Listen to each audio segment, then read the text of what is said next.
Buonasera Daniele Emanuelli e benvenuti alla quarta puntata di stagione di Calcio di Rigore. Una doppietta di Passarino lancia la Fioriccione in testa alla graduatoria del campionato d'eccellenza romagnolo. Il Reda viene fermato sul pari dal Gatteo, ma dietro la polisportiva Stella dista solo 2 lunghezze a questo punto.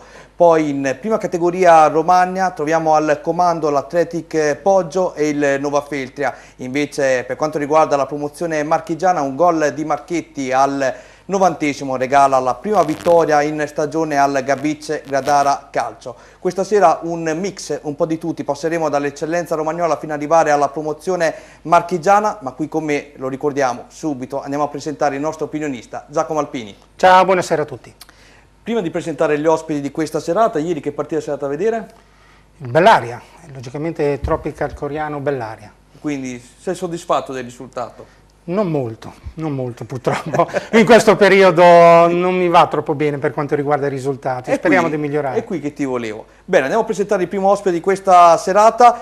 Lo accogliamo per la prima volta nei nostri studi, il portiere del Granata, Alex Castagnoli. Ciao Alex. Ciao, buonasera a tutti. Invece lui lo ritroviamo sempre con piacere, il dirigente generale del Pietracuta, Fabio Podeschi. Fabio, anzi Fabio tuo fratello, Alberto. Buonasera a tutti. Siete in due lì, Fabio cos'è, tuo fratello o tuo cugino? Fratello, abbiamo scoperto anche questo, questa è la cosa più importante. Senti, ma Sandro Conti continua a nasconderlo, però voi state facendo un grande campionato, un grande inizio, no?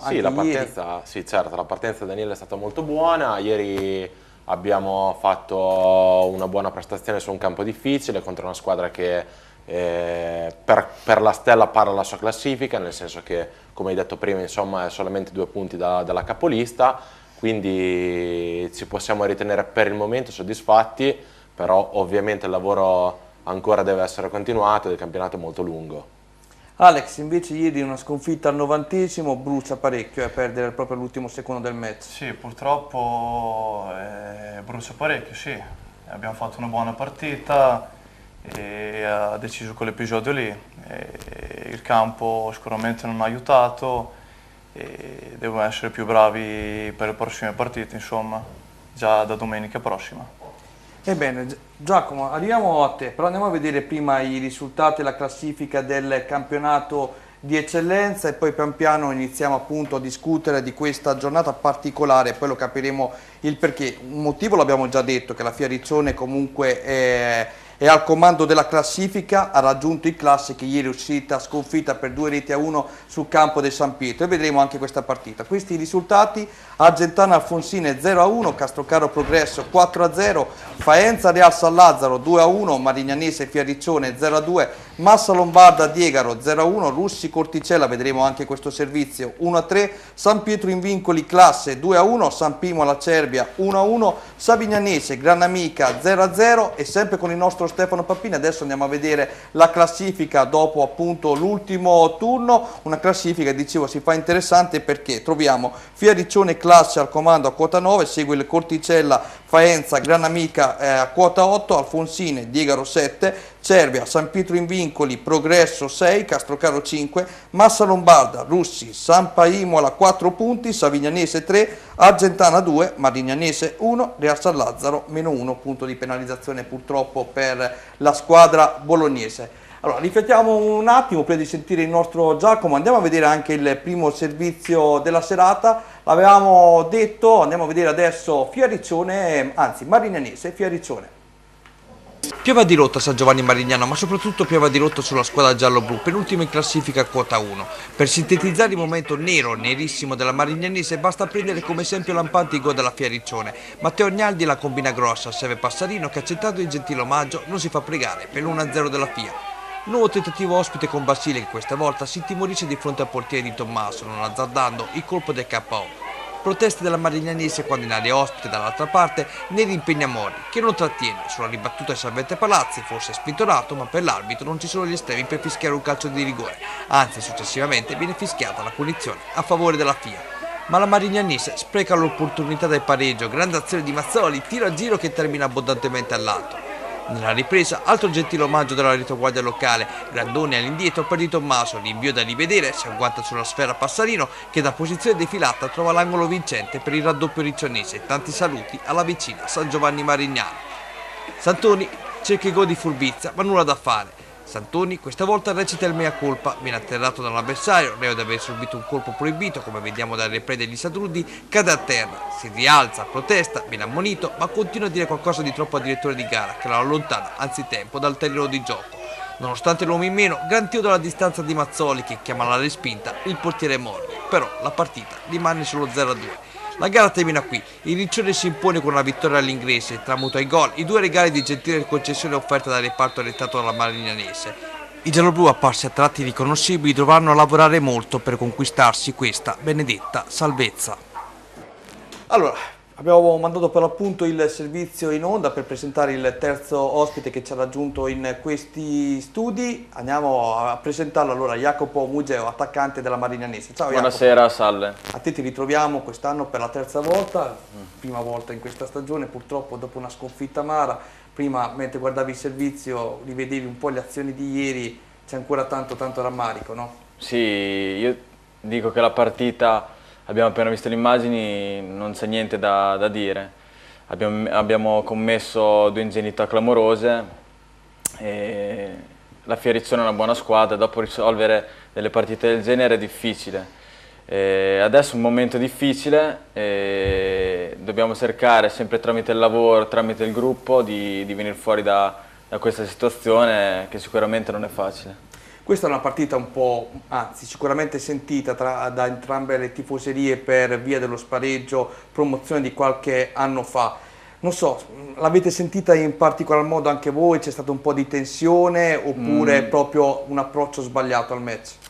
No, cioè quello che è successo in passato, io non ero a Marignano, Lo so, però sicuramente era sempre un derby, quindi il derby è il derby. Però l'approccio, cioè la squadra durante la settimana a parer mio ha lavorato molto bene, infatti è stato inspiegabile quello che è successo, solo che commetti delle ingenuità del genere non ci sono risposte a quello che succede in campo. Dopo parti 1-0 per gli altri con un'ingenuità così, la squadra è molto giovane e magari se hai un po' più di esperienza riesci a tirare sulla testa e iniziare a rigiocare. Se sei un po' più giovane, dopo un errore del genere fai fatica ed è quello che è successo a noi. Il solo punto in classifica lo giustifichi fino a questo momento solamente perché è una squadra, come dicevi tu, troppo giovane oppure ci sono stati anche dei peccati nelle altre partite? No, se andiamo a rivedere la partita di domenica a Diegaro è successa la stessa cosa. Perdevamo 3-0 il primo tempo, l'abbiamo riagguantata 3-3. Abbiamo sprecato 3 occasioni nitide davanti alla porta e all'ultimo minuto abbiamo preso gol su una nostra disattenzione. Il punto, io non credo nella fortuna nel calcio. Se è successo quello che è successo vuol dire che delle colpe ci sono. Un punto in classifica non è tragica perché sono passate 4 partite, però bisogna rendersi conto che il campionato di eccellenza è così. Da noi ci sono molti giocatori giovani di molta qualità, ma che stanno affrontando per la prima volta questo campionato e questo campionato non è semplice. Sì, quindi, abbastanza difficoltoso. E quindi bisogna tirarsi sulle maniche, e lavorare e cercare di tirare fuori la testa e venire su da questa situazione. Questo mi piace, vedi, lui ammette le proprie colpe, dice dove occorre migliorare, il lavoro, la strada giusta, dopo tra poco parleremo anche del tuo Bellare perché ti vedo già depresso a te. Effettivamente c'è poco da stare allegri in questo momento, ma speriamo. Guarda, adesso agganciatoci al discorso di Jacopo questa sera, andiamo a vedere quello che è successo anche sul campo di una neopromossa, anche se appunto è arrivato alla conquista della categoria tramite un ripescaggio, ovvero Russi Corticella. Romagnasport.com, il portale dello sportivo romagnolo dove trovare tutto ma proprio tutto sul calcio dilettantistico anche femminile. L'unico sito con tutti i risultati in tempo reale fino alle categorie minori. Le classifiche live, i commenti delle gare, le foto e le sintesi video degli incontri. E se vuoi, puoi interagire anche tu. Registrati e verrai abilitato ad inserire il risultato in tempo reale della tua squadra. Romagnasport.com, il il calcio dilettantistico come non l'hai mai visto. Male, malissimo il Russi che perde senza mostrare gioco per 3-1 in casa contro il Corticella che in verità la corda la tira e come. Neppure il tempo di sedersi che gli ospiti passano già al primo in vantaggio, azione manovrata, cross al centro dell'area di rigore per la corrente Ballarini che infila Cenni per l'1-0. Il Russi vuole subito porre rimedio su questo traversone, sia Gualanti che Bini si ostacolano a vicenda. Dall'altra parte Corticella recrimina per un rigore non concesso, ma è solo rimandato l'appuntamento con i gol. Infatti lo scatenato Ballarini serve un delizioso babà a Marongiu che, con un cognome sardo, si beve il suo milto con tutta la retaguardia di casa, infilandola per la seconda volta. Il Russi, sul finire del primo tempo, si rende pericoloso con questo colpo di testa di Sebastiani che non inquadra il bersaglio e inizia ripresa con una punizione fuori di un nulla, mentre Corticella, se di punizione deve ferire, ferisce con il secondo gol di giornata di Marongiu, bella e precisa la sua traiettoria. Ancora Corticella vicino a gol, qui Ballarini tenta la deviazione aerea ma non trova fortuna. Lo stesso Cenni deve metterci i guantoni nello smanacciare un traversone insidioso, prima che dall'altra parte Sebastiani raccolga sotto misura il traversone del compagno per la rete della bandiera. Padroni di casa che si svegliano in maniera tardiva con due opportunità nuovamente sotto misura sventata dalla scarsa precisione della retaguardia ospite prima che Bevoni lasci anzitempo i compagni per un'espulsione rimediata a causa doppia ammonizione. I falchetti non prendono il volo ma vengono tenuti in ostaggio dalla corda chiamata Corticella. Allora, questa è una squadra che a te non è molto cara perché lo scorso anno vi siete giocati la salvezza nel campionato d'eccellenza proprio con loro, però hai visto che bell'inizio che ha fatto, 8 punti nelle prime giornate di campionato, non male No, benissimo, anche se della squadra dell'anno scorso, parlavo prima anche con Jacopo, ne è rimasto ben poco, c'è stata una rivoluzione e la società ha investito molto e quindi adesso i risultati stanno arrivando. Senti, due domande per quanto riguarda le riminesi e le squadre della provincia di Forlì e Cesena. La Fioriccione, diceva prima Jacopo giustamente, è una bella squadra e in testa alla classifica. Dall'altra parte una San Vignanese un po' deludente. Effettivamente sì, io la ritenevo una tra le candidate per la lotta per i vertici e per il momento non sta esprimendo quello che a mio avviso potrebbe esprimere, quindi per il momento è veramente una delusione. Invece stanno un po' sorprendendo anche in maniera positiva queste squadre di Pescate, un po' i russi, adesso lasciamo i russi nell'ultima giornata. Il San Pietro ha battuto la capolista Classe. Allora, prima di rispondermi alla domanda ti faccio godere il servizio e poi dopo mi dici qualcosa in più. Il servizio. Romagnasport.com, il portale dello sportivo romagnolo dove trovare tutto ma proprio tutto sul calcio dilettantistico anche femminile. L'unico sito con tutti i risultati in tempo reale fino alle categorie minori. Le classifiche live, i commenti delle gare, le foto e le sintesi video degli incontri. E se vuoi, puoi interagire anche tu. Registrati e verrai abilitato ad inserire il risultato in tempo reale della tua squadra. Romagnasport.com, il calcio dilettantistico come non l'hai mai visto. Un ottimo San Pietro ai Vicoli batte la capolista Classe. La squadra ravenata soffre le sortite offensive dei locali che compiono un 1-2 micidiale, ma nel mezzo il Classe protesta fin da subito quando su cross di Rocchi De Rose non aggancia, ma recrimina per un fallo di mano e una spinta. L'arbitro lascia proseguire, un giro di lancette e Bonavitacolo tocca Ambrogetti. Questa volta il direttore di gara assegna il penalty che De Rose batte e segna, portando in vantaggio la capolista. Il San Pietro a questo punto risponde con un cross di Genuario, ma Maraldi è ingannato da una deviazione. Dall'altra parte, ingenuità difensiva dei padroni di casa, ma Chiarino non riesce ad approfittarne. Da quasi gol del raddoppio arriva il pari del San Pietro in Vincoli, punizione di Baldinotti e colpo di testa vincente di Bonavitacola per l'1-1 e dunque ristabilita la parità in campo. Neppure il tempo di festeggiare che il San Pietro ribalta la situazione. Dal corner di Baldinotti arriva un colpo di karate di Baiardi per il gol del sorpasso. Il Classe non ci sta e sul fine di tempo Valenza prova la sortita dalla distanza con un nulla di fatto.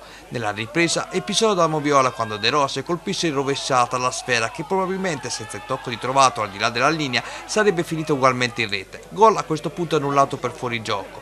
De Rose a questo punto prova dalla distanza, sfera di poco al lato, stessa cosa per Trovato. Mentre all'ultimo secondo il Classe recrimina ancora una volta per un rigore non concesso per un presunto fallo sul Trovato, ma il San Pietro riesce ad avere ragione anche in fatto di decisioni arbitrali e confeziona una bella vittoria ai danni di una capolista apparsa troppo bella per specchiarsi davanti alla porta. Dicevi Jacopo che il Classe è una bella squadra, una squadra tosta da affrontare.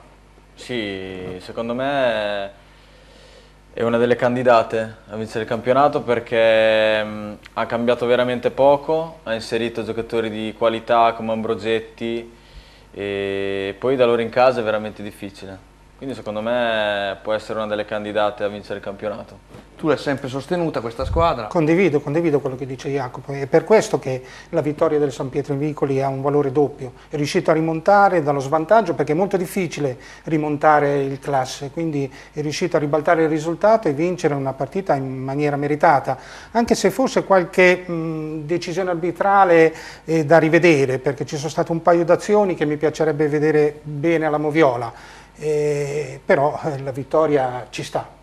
Meglio il Cervia in questo inizio di stagione rispetto all'anno scorso, 6 punti, sorprende anche l'inizio del Faenza.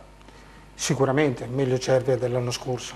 Quest'anno veramente è partito col piede giusto. Allora Stefano, io direi di vedere il prossimo turno, così vediamo anche le sfide interessanti. Questo è appunto il prossimo turno: Alfonsine Castrocaro, Cervia Gentana, classe Faenza, una delle partite più belle secondo me da vedere. Corticella San Pietro in Vicoli, altra partita interessante. Diegaro Russi, che ricorda un po' lo scontro al vertice dello scorso campionato di promozione. Fiariccione Massa Lombarda, Marignanese Savignanese, anche questa partita interessante. Progresso Granamica, derby del Bolognese, Real San Lazzaro San Pimola. Marignanese Savignanese, votiamo qui nel Riminese? Nel Riminese sicuro, però anche Progresso Granamica non sarebbe male come derby bolognese. Ok, allora ti spostiamo lì, preparati con la tua telecamera. Benissimo, adesso dal campionato di eccellenza ci spostiamo in promozione, sempre con la collaborazione del nostro Stefano Papini, che arriva puntualmente. Andiamo a vedere i risultati dell'ultima giornata. Calcio Cotignola, Football Cava 4-0, Giovane Cattolica del Duca Ribelle 1-3, alta sconfitta clamorosa per la Giovane Cattolica. Reda Igia Marina 0-1, Ronco Edwes Forliga Teo 2-2, questa è la sorpresa. Savanna San Pierana 3-1, Savio Calcio Gambettola 2-3, Stella Pietracuta 1-1, tra poco ne parleremo con il nostro Alberto, non Fabio. Torconca Reno 2-3, Tropical Coriano Bellaria Giamarina, una partita che ha seguito il nostro Giacomo, 2-0. Andiamo a vedere la classifica dopo l'ultimo turno, ce l'aveva già mostrata Stefano, ma ti chiedo di mostrarla nuovamente. Il Ronco al comando a quota 10, segue la Stella 8, Tropical Coriano del Duca, Torconca Gambettola Reno 7 punti, Calcio Cotignola Pietracuta Reda 6, Savanna 4, San Pirana 4, Football Cava 4, Giovane Cattolica Savio Calcio e Gatteo 3, Igia Marina primi 3 punti conquistati proprio ieri, 3 punti, Bellaria e Igia Marina quota 0 punti. Ebbene, allora, io Giacomo direi di far così, andiamo a vedere subito la partita che ti riguardava da vicino, quella che ha visto uscire sconfitta la tua squadra del cuore, il Bellaria, sul campo del Tropical Coriano. Il servizio.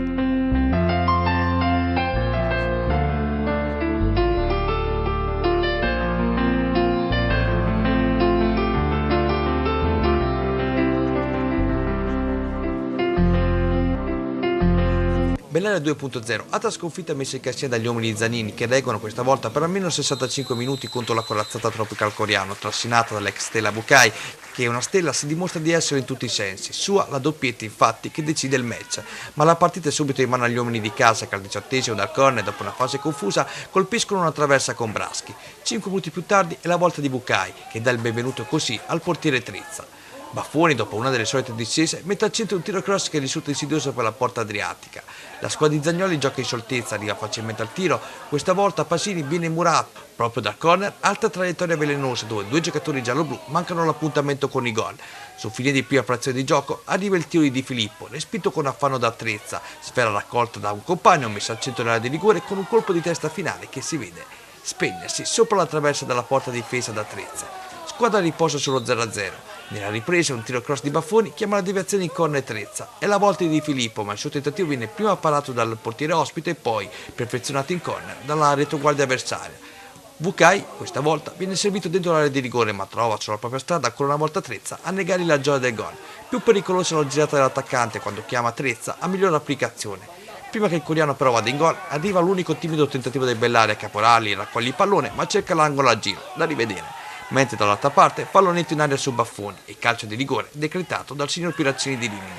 Dagli 11 metri Bucai non tradisce l'appuntamento con i gol, 1-0 per il Coriano. Il Bellaria ha orgoglio, quando da corner andrebbe anche i gol, sarebbe regolare se però Liardini non subisse una carica. Il finale è tutto di marca locale, prova del raddoppio con Vucai, il cui tiro viene neutralizzato da Trezza, e la volta di Costantini che dopo l'ennesima mischia di rigore da corner di testa centra la traversa, prima della consacrazione chiamata gol, è arrivata ancora una volta da un corner con Vucai che di piatto trova l'angolo vincente per il 2-0 finale. C'è qualcuno che la pensa come te? Jacopo, era da annullare quel gol del Bellaria, sì o no? Secondo me no. Jacopo ha sempre ragione. E poi aggiungo che c'è anche un'azione dubbia di un rigore sull'1-0 per lui. Che in verità c'era, solo che tu ti sei dimenticato di inquadrare il giocatore del Bellaria che cascava a terra. No, perché mi sono agitato, ho spostato la telecamera. Sei molto bravo, sei molto bravo. Allora, cosa si può dire? Molto velocemente, il Tropical Coriano ti ha impressionato? Lasciami stare il Bellaria in questa partita, Sì, dimmi del Tropical Coriano. Mi ha impressionato, ha davanti un giocatore come Vucai che è veramente di categoria superiore, mi è piaciuta tutta la squadra, veramente una buona squadra, forse la migliore di quelle che ho visto fino adesso. Alberto, arriviamo da te.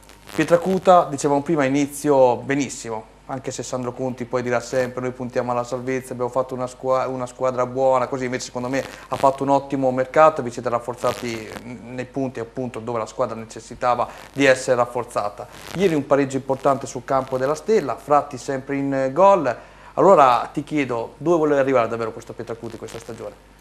Ma il Pietracuta vuole arrivare alla salvezza senza sofferenza, nel senso che vogliamo fare un campionato tranquillo che con la regola dei play-out è molto difficile, quindi se riuscissimo a stare nelle zone centrali della classifica sarebbe un grandissimo successo per noi come neopromossa e come piccola realtà che si scontra sicuramente con delle realtà, scusa la ripetizione, molto più grandi e con dei bacini d'utenza diversi dal nostro.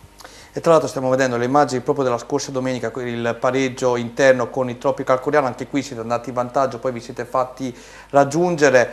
Prima ti riportiamo appunto anche in diretta i complimenti di Alex Castagnoli, uno stadio bello come quello del Bindi, una grossa soddisfazione anche per voi giocare questo tipo di categoria in uno stadio così preparato, anche, poi avete ritrovato anche il vostro tifo, il vostro pubblico, no?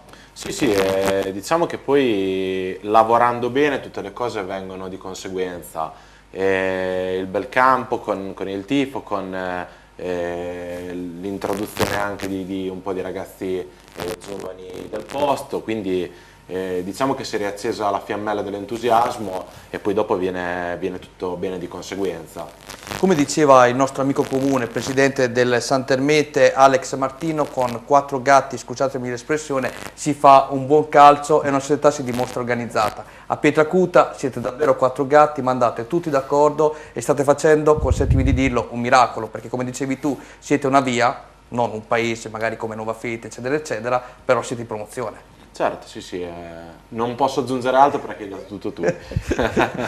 Senti, ma come nasce questa idea di fare calcio proprio a Pietracuta con Fabio, appunto, tuo fratello, e con Sandro Conti? Come è nato tutto? Se ci puoi raccontare qualche retroscena che magari non è stato mai detto anche pubblicamente, in televisione, se ci puoi regalare, perché anche Sandro è sempre nel suo, difficilmente lo vediamo in televisione apparire e fare anche un complimento ai suoi ragazzi, se li fa personalmente a 4 occhi. Sì. Ma nasce dalla passione comune, perché non può nascere da altra cosa. Diciamo che dopo gli anni marchigiani, insomma, si è deciso un po', prima un po' ridimensionando e puntando proprio sulla gente del posto, di coinvolgere un po' tutti gli ex giocatori che negli anni 80 e negli anni 90, insomma, avevano portato in alto, perché ci ricordiamo, insomma, di 8 anni consecutivi di promozione marchigiana, che è una realtà assai più complessa della promozione romagnola. E andando avanti con questo progetto, insomma, siamo arrivati fino qua, e in più ci tengo particolarmente io e tutta la società a sottolineare questa cosa. Da quest'anno siamo partiti con un progetto assai più ambizioso, che è quello del settore giovanile, poiché purtroppo, insomma, la Junior Valmarecchia, che era la società che si occupava di fare calcio giovanile nel nostro paese, ha chiuso i battenti, e noi abbiamo, insomma, raccolto questa eredità pesante, e da quest'anno siamo partiti con un grande lavoro estivo. Contiamo, adesso ancora si sa che poi dopo i numeri è difficile quantificarli, prima quando inizia la scuola, diciamo, poi dopo i ragazzi si aggregano agli amici che già hanno iniziato e tutto, però pensiamo di arrivare alle 80 unità, che per un paese come Pietracuta, che ha 1500 abitanti, sarebbe tanto, sarebbe un grosso veramente successo. tanto, sì, esatto. Ti leggo questo messaggio che è un complimento alla fine. Fai un po' di tutto, volevo fare i complimenti anche ad Alberto Podeschi perché oltre a fare tutto è diventato anche direttore generale. Bravo, e adesso ci paghi da bere. Sicuramente questi sono i tuoi amici. Poi Alex, qui abbiamo un sacco di messaggi per te da parte dei tuoi compagni che ti stanno già bersagliando. Tra poco te li leggo tutti, promesso. Allora andiamo a vedere il prossimo turno con delle sfide davvero importanti. Qui ne abbiamo segnato qualcuno. Qui Giacomo deve decidere se riprendere del Duca Ribelle Bellari Igea Marina oppure Igea Marina Savarna. Football Cava Ronco Edwards, Gambettola Torconca, altra partita importante, Gatteo Savio, Pietracuta Reda, questa è la partita che riguarda vicino il nostro Alberto, Reno Giovane Cattolica, San Pierana Calcio Cotignola, Stella San Giovanni Tropical Coreano. Stella San Giovanni Tropical Corea, direi una bella partita. Quella è veramente una bella partita. Anche perché lo puoi aggiungere tu, la Stella sta sorprendendo, secondo posto in classifica, 8 punti. Infatti non ha ancora perso, quindi sta facendo veramente un inizio di campionato molto convincente. Invece delude il Giovane Cattolica. Per il momento sì, ha vinto contro di noi e basta, e poi il resto, una volta stavano male tutti, e adesso vediamo se riescono a riprendere lo stato di salute. Facciamo i complimenti anche al presidente Screpis di Gambettola, perché Gambettola è un'altra bella realtà di questo campionato. I complimenti vanno fatti veramente. Allora, noi ci fermiamo qui, diamo un attimo lo spazio alla pubblicità, poi rientriamo e ci spostiamo sui messaggi per il nostro amico Alex e poi anche sul campionato di promozione marchigiana. Pubblicità. Mamma, voglio andare al Mucho Mas. Mucho Mas è il nuovo Risto Family di Rimini, dove puoi gustare ottimi piatti e rilassarti mentre i tuoi bambini giocano. Ti aspettano prelibatezze mare monti, dolci fatti in casa, pizze speciali e classiche e menù per bimbi. Inoltre, animazioni tutti i giorni con trucca bimbi, baby dance e palloncini, pacchetti compleanni all inclusive con saletta privata, menù a richiesta per gruppi, cene aziendali o di classe e ricorrenze speciali. Mucho Mas, la risposta alle tue esigenze. Gioca, ridi e gusta. Ci trovi in via Losanna 35 a Rimini. Info e prenotazioni anche con WhatsApp 335 47 54 57.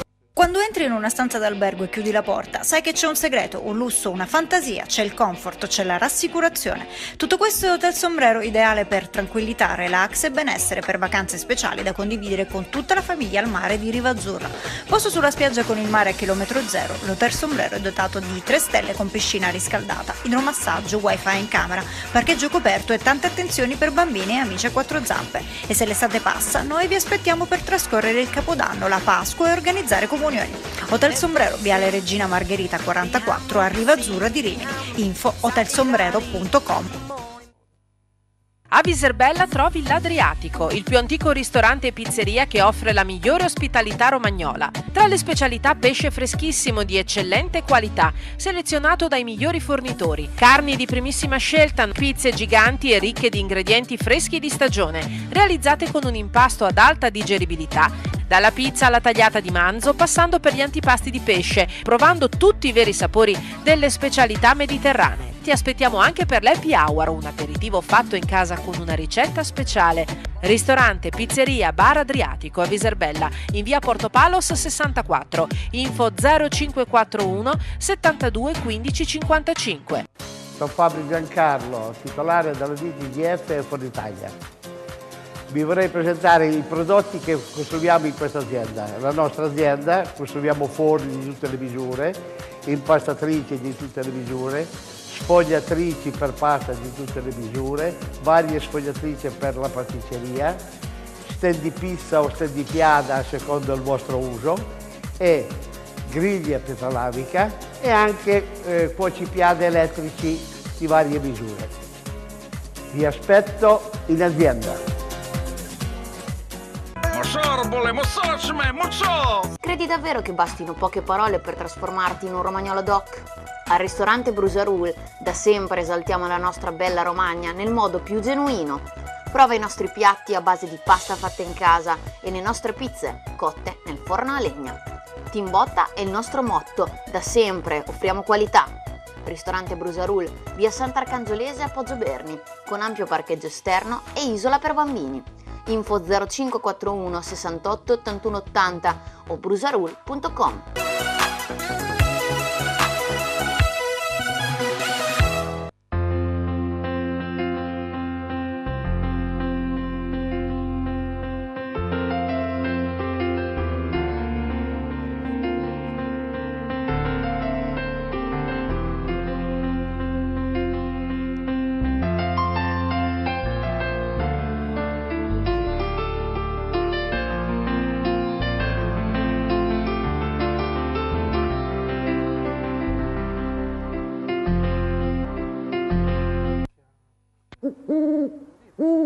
Al ristorante Pizzeria Al Gufo ti aspettano a pranzo e a cena i sapori della tradizione italiana. Al Gufo si possono assaporare menù di carne e pesce, ottimi vini e una pizza altamente digeribile grazie alla lunga lievitazione naturale con impasto anche al camut e 7 cereali. Poi la tipica cucina romagnola con la pasta fatta in casa. Che bontà! L'accoglienza e l'eleganza del locale mostra riguardo per tutti i tipi di clientela, ideale per organizzare cene aziendali. La cucina e la pizzeria lavorano anche da asporto, mentre su prenotazione menù di crudità e per celiaci. Ristorante Al Gufo, via Losanna 44, Miramare di Rimini, di fronte a Aeroporto Fellini.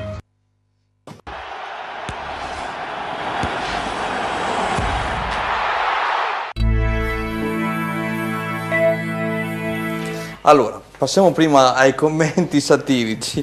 Allora, Castagnoli, è vero che ogni tanto Di Muro sbaglia Borsone e si presenta a campo con le racchette da beach tennis? Sì, questo è vero, posso confermare. Chi è che è più bravo a far serate, Marchino o Peter Pan Titti? Marchino.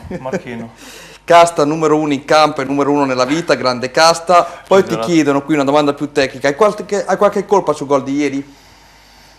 Non lo so, prima voglio vedere le immagini, non lo so, l'ho sfiorato con la mano, forse potevo fare qualcosa di più. Sì, però era comunque una palla difficile. Un tuo commento ti chiedono sul tuo collega Di Muro e sul preparatore dei portieri. Di Muro, ragazzo 95, giovane, un ragazzo eccezionale, veramente bravo e assieme lavoriamo molto bene, insieme all'altro portiere Omar Beltramini. E non posso non parlare male, insomma, dai. Ci alleniamo sempre assieme, abbiamo una gran sintonia e mi aiutano tanto, insomma, dai. Perché infatti qui un tifoso scrive: occhio a non parlare male di Beltramini che rimane sempre il mio favorito. Sì, no, Omar è numero 1 indiscusso. Qui ti vogliono bene, tra poco continuerò a leggerti degli altri. Andiamo a concentrarci sul campionato di promozione marchigiana per la nostra Veronica, caro amico Giacomo. Voglio vedere se hai studiato, se sei pronto, perché ieri è partito, domenica 24 settembre, è partito anche il campionato di promozione marchigiana. Risultati e classifiche: Cantiano Calcio Mondolfo 0-0, Gabice Gradara Porto Recanati 1-0, Moglie Vallesina Vigor Senigallia 2-3, Nuova Real Metauro Sassoferrato 1-3, Olimpia Marzocca Passa Tempese 3-1, Osimana Filotranese 2-2, Valfoglia Laurentina 1-2, Villa Musone Camerino 1-2. Andiamo a vedere la classifica dopo il primo turno. Olimpia Marzocca comanda insieme a Sassoferrato, Camerino, Senigallia, Gabice Gradara, Laurentina, che sono appunto le squadre che hanno vinto a quota 3 punti, Cantiano, Filotranese, Mondolfo, Osimana 1 punto, Moie Vallesino, Porto Recanati, Valfoglia, Villa Musone, Nuova Real Metauro e Passa Tempese 0 punti. Hai imparato il Villa Musone di dov'è? Di Villa Musone. Bravo, hai capito tutto. Allora andiamo a vedere il servizio dedicato appunto alla promozione marchigiana, alla partita tra Gabice Gradara e Porto Recanati. Servizio. Debutto bagnato al Maggi, cornice di pubblico a sostenere il Gabice Gradara che vince di misura al cospetto di una delle big del campionato promozione Girone A, il Porto Recanati. Assenti Matteo Mercurio e Camilletti per gli Orange, out Fabri Santucci e Simoncelli per gli Adriatici. Gara intensa ben giocata da entrambe le compagini, presenti anche il sindaco Domenico Pascuzzi e l'assessore allo sport di Gabice Mare Rossana Biagioni. Primo tentativo al nono compantone, frenato da Palazzi. Al 20° precisa parabola di Costa, volée di Rossi che costringe Isidori al tuffo. Orange in avanti al 33°, Pandolfi fuori di poco. A chiudere il primo tempo, insidiosa punizione di Costa. Seconda frazione, Porto Recanati pericoloso con Garzia Martin, Palazzi c'è. Minuto 20, discesa di Arduini, pennellata per il colpo di testa in tuffo di Muratori, alta. 31esimo, ospiti in agguato con il neoentrato Filippetti, miracolo di Palazzi. Al 36esimo, punizione ben disegnata da Grassi Marchetti, scivolata, cuoio sopra il montante. 39esimo è la volta dello scatenato Garcia Martin, Palazzi sicuro. Al 41esimo Gabice Gradara, chance interessante con Ferrani che estrae dal cilindro un lob che impegna Isidori.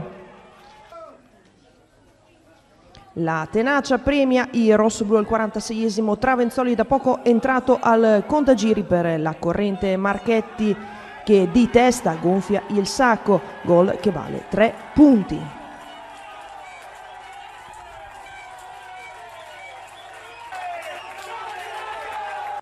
A chiudere il velenoso tiro di Garcia, ma al triplice fischio il Gabice Gradara batte Porto Recanati 1-0. Dal punto di vista tecnico credo che mi posso dire soddisfatto della prestazione dei ragazzi a livello di occupazione del campo, di principi, di gioco che abbiamo allenato in questo mese di lavoro. È l'unica cosa che a livello individuale abbiamo sbagliato delle scelte davanti e abbiamo creato tante situazioni uno contro uno esterno e subito numerica tra le linee che dobbiamo sfruttare di più, perché abbiamo poi finalizzato poco rispetto al volume di solidità numerica che abbiamo mostrato sul campo, soprattutto negli ultimi 30 metri. Siamo contentissimi di aver fatto 3 punti perché, insomma, come si dice, chi inizia bene è metà dell'opera, però di fronte avevamo veramente una squadra che è organizzata bene, che gioca a calcio con giocatori molto importanti e non era facile. Lo dedico a mio babbo perché mi segue sempre tutte le partite, ci tengo molto, e il gol niente, era una delle ultime azioni, mi sono buttato dentro, ho chiamato la palla a Tommaso e me l'ha messa proprio sulla testa, è andata bene, l'ho messa dentro. Marchetti, 18 anni, è diventato grande, con questo gol al 90° minuto ha dato la prima vittoria al Gabice. Bella soddisfazione per un ragazzo di 18 anni e poi anche per i genitori, perché vedo che è stato molto simpatico e bello vedere dedicare questo gol ai genitori che, ormai lo sappiamo, quando hai un figlio che pratica uno sport lo segui ovunque, quindi bello e buona la partenza di questo Gabice. Che è sembrato essere da questo servizio una squadra più organizzata e più vogliosa rispetto allo scorso anno, anche più determinata sotto certi aspetti, no? Sì, anche perché ieri incontrava una squadra che non è l'ultima arrivata, quindi una vittoria importante, conquistata sul campo, con molte azioni e quindi poteva essere anche più ampia la vittoria, però per il momento va bene così. E poi soprattutto si azzeccano dei giovani così per questo campionato. Sì, e se non sbaglio anche chi ha fatto il cross è un 99, bravo. Quindi doppia soddisfazione per quanto riguarda i giovani del Gabice. Andiamo a vedere anche il prossimo turno per quanto riguarda la promozione marchigiana, poi chiaramente nel corso delle prossime puntate cercheremo di capire qualcosa in più anche per quanto riguarda le squadre che affronteranno il Gabice in questa stagione.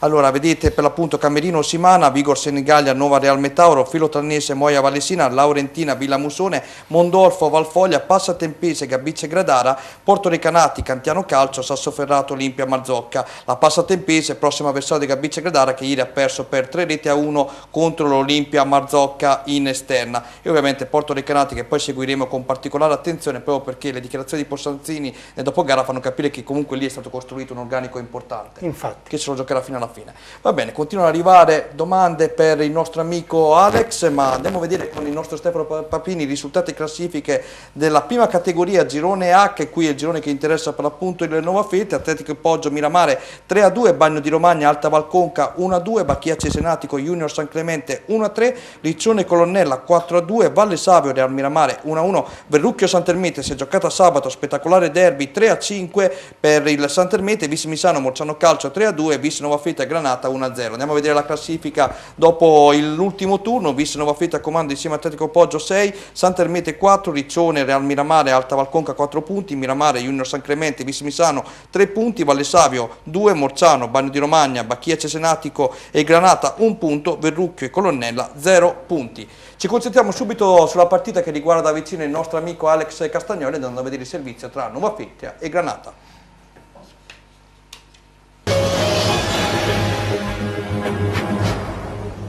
Un Nuova Feltria solidissimo e coriaceo conquista la seconda vittoria su 2, issandosi in vetta alla classifica del girone H di prima categoria. Sotto una pioggia a tratti battente, i gialloblu hanno offerto una prestazione di grande sostanza, confermando grandi progressi sul piano difensivo. I 180 minuti non hanno ancora subito gol e nella partita odierna con i Granata Semprini non si è dovuto neppure sporcare i guanti. Al momento sono 5 le partite ufficiali, considerando anche la Coppa Emilia, con all'attivo 3 vittorie e 2 pareggi. La gara non è stata certamente spettacolare tra due compagini ben messi in campo, ma ha premiato l'11 che ha più creduto nella vittoria. Subito Nuova Feltria in attacco, al primo minuto Fraboni sulla sinistra in profondità per Radici, che da posizione defilata in aria cerca il tiro cross, palla di poco alta. Al minuto 7 Stefanelli da posizione defilata prova la gran botta, ma il tiro, in verità la camomilla, è fuori misura. Il Granata risponde al 14° con un tiro di poco al lato di Mastria. Bravo il centrocampista ex Villa Alta a vincere un rimpallo e a cercare di sorprendere l'attento Semprini. Alla mezz'ora Radici allarga a destra Federico Baldenini, poi sul passaggio di ritorno di quest'ultimo l'attaccante calcia a botta sicura, trovando la respinta di un difensore avversario. Squadra a riposo sullo 0-0, nella ripresa al 53° Gori cerca un tiro improvviso dalla distanza e da posizione piuttosto decentrata, in destro viene respinto saggiamente con i pugni da Castagnoli. Lo stesso centrocampista, servito questa volta da Radici, prova un rasoterra velenoso che crea più di qualche brivido alla porta difesa da Castagnoli. Al 58° Mastria va via velocità da un avversario e cerca il pallonetto vincente dalla lunga distanza, vedendo la posizione di Semprini piuttosto alta. La palla termina però abbondantemente fuori. 2 minuti dopo, punizione a sinistra di Lorenzo Fraboni, un corner corto in verità, rasoterra per Stefanelli che si smarca bene ma tutto solo calcia alle stelle. Al 70° Bettini, neoentrato, allarga sempre per Stefanelli che riprova il tiro da posizione decentrata. Castagnoli blocca questa volta senza difficoltà. Ci prova anche Rinaldi direttamente da calcio piazzato senza inquadrare il bersaglio. Il risultato di parità sembra scritto, ma al 90° Mantini si allarga in metà al centro, un pallone velenoso, un rimbalzo inganna la difesa. Stefanelli spunta rapidissimo da dietro sul secondo palo e di testa beffa Castagnoli. 1-0 e seconda marcatura in stagione per il nazionale sammarinese che va a festeggiare la rete con il suo pubblico. Termina qui una gara dalle poche emozioni, complice anche un terreno pesante ma che permette a Nuova Feltria di sognare e di rimanere in testa alla classifica, seppur appaiato per almeno un'altra settimana. Allora, qui facciamo i complimenti anche all'Atletico Poggio che aspettiamo per l'appunto tramite il loro ufficio stampa qualche ospite durante la stagione. E volevo chiederti Alex, guardavi in questo momento il gol nuovamente preso? Sì. Allora cosa vuoi rispondere dopo che hai rivisto le immagini? Secondo me ci facevo poco. No, è stato molto bravo lui a crederci, ha fatto un gol da vera punta. È stato molto bravo Stefanelli. Preparati perché qui sono arrivati tantissimi messaggi. Allora ti fanno i complimenti che dicono che sei comunque un grande portiere, questo lo aggiungo anch'io. Per Castagnoli, dopo le conferme di Castagnoli, Ugone, Romagnoli, Magrini e via dicendo, credo che il Granata debba arrivare minimo in zona playoff, se no si tratta di fallimento. Come mai 0 gol fatti nelle prime 2 partite? Gianluca da Cesenatico. Siamo partiti un po' come l'anno scorso, facendo pochi gol ma non subendone pochissimi. L'anno scorso dopo 6 giornate avevamo preso 2-3 gol ma fatti sempre pochi. L'ossatura c'è, siamo una squadra ben quadrata che subiamo poco e adesso facciamo un po' fatica là davanti. Anche ieri abbiamo creato poco, ci mancavano un paio di elementi. Tra l'altro parlavo con il mister, 6 undicesimi nella formazione di ieri nuovi, esatto, quindi avere una squadra cambiata quasi completamente. Abbiamo tanti giocatori nuovi, tanti giovani, dobbiamo essere bravi noi magari più esperti a dare una mano ai giovani, inserirsi perché abbiamo bisogno di loro e per tirarci avanti insomma. I tifosi però si preoccupano un po', infatti mi chiedono da casa che vogliamo sapere da Casta, ti chiamano, che ambiente c'è a Granata? L'ambiente è un bellissimo ambiente, sano, tranquillo, dove si può fare calcio tranquillamente, solo che le difficoltà sono tante, comunque sia una squadra fatta a zero e comunque sia è difficile, il livello del campionato è buono e ci sono tante squadre attrezzate come appunto Nuova Feltria, come abbiamo visto. Ed è difficile insomma. Ti ha sorpreso che ad esempio Nuova Feltria giocasse con un classe 2002, mi dicevi prima? Sì, ho visto la loro punta, l'ho scoperto alla fine, veramente un buon elemento insomma, ha fatto una buona partita. Invece ti chiedo questo, quello che vogliono sapere ovviamente da casa. Tu in qualche modo mi hai risposto parzialmente, però io te la cambio leggermente la domanda. Si può ripetere il campionato secondo te, considerando anche l'inizio dello scorso anno? Cioè, è difficile, l'anno scorso sì, siamo partiti male, poi abbiamo fatto una serie incredibile di vittorie tra metà girone d'andata e fine girone, riprendendoci poi nel girone di ritorno. Però è difficile, siamo arrivati quarti l'anno scorso, quest'anno dobbiamo partire umili e cercare di arrivare il prima possibile a fare quei 40 punti che dopo ti permettono di essere tranquillo e da lì vedi cosa puoi fare, però prima dobbiamo partire umili e non guardare troppo in là.